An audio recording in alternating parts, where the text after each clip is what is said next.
Ja poisid siis tulemaas soojendusringilt. Täna on meil siis lõigutreeningud. 4 korda teeme paaristõuget, 4 korda vastu.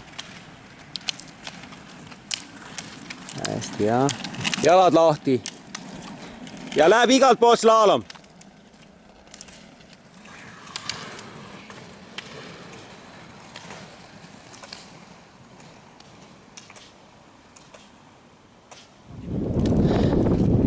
Laupäev 8. august oleme alustanud siis hommikupoolse treeninguga ja ühekaupa lasud. Esimese lasu treenime.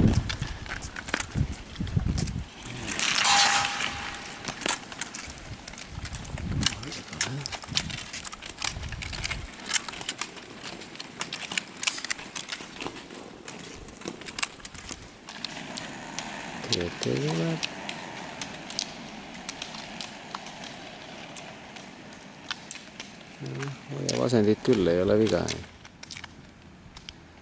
Nii. Kui tundub, et just ka on kardaan paremale viltu. Ei. Tunnete isegi, et keha on otse, et õige pisut võib-olla oled paremale viltu. Ja.